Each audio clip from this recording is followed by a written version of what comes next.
Hi friends, welcome to RK trending news YouTube channel. So Andhra Pradesh రాష్ట్రంలో DSC అభ్యర్థులు ఎవరైతే ఉన్నారో వారందరికీ ఒక మంచి శుభవార్త అయితే రావడం జరిగింది. సో ఎప్పటికప్పుడు ఇలాంటి అప్డేట్స్ కొరకు మన ఛానల్ని ఫాలో అవుతూ ఉండండి. సో ముందుగా ప్రతి ఒక్కరు కూడా టెలిగ్రామ్, వాట్సాప్ గ్రూప్స్లో జాయిన్ అవ్వండి. లింక్స్ అనేవి వీడియో డిస్క్రిప్షన్లో ఇస్తాను. అక్కడ నుంచి మీరు డైరెక్ట్గా జాయిన్ అవ్వండి. ఎప్పటికప్పుడు అప్డేట్స్ అనేవి అందులో తెలుసుకోవచ్చు. ఓకేనా?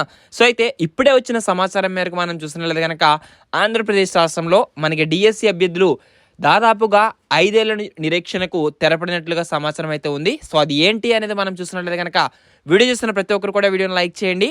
అయితే ఈరోజు మనకి క్యాబినెట్ మీటింగ్ అయితే జరుగుతూ ఉంది. ఓకేనా?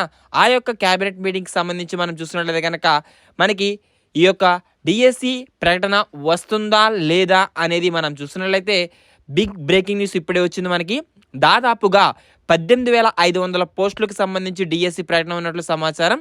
అయితే ఇందులో మనకి మొదటిగా టెట్ నిర్వహించి సో మనకి తదుపరి డిఎస్సి నిర్వహిస్తారని ఈరోజు జరిగిన క్యాబినెట్లో కాసేపట్లో ఆమోదం తెలుపుతారని సమాచారం అయితే రావడం జరిగింది.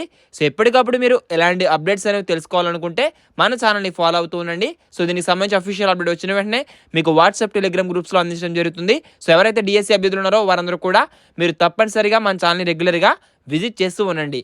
సో మరొక అప్డేట్తో అందరూ కలుసుకుందాం. Thanks for watching. Have a nice day.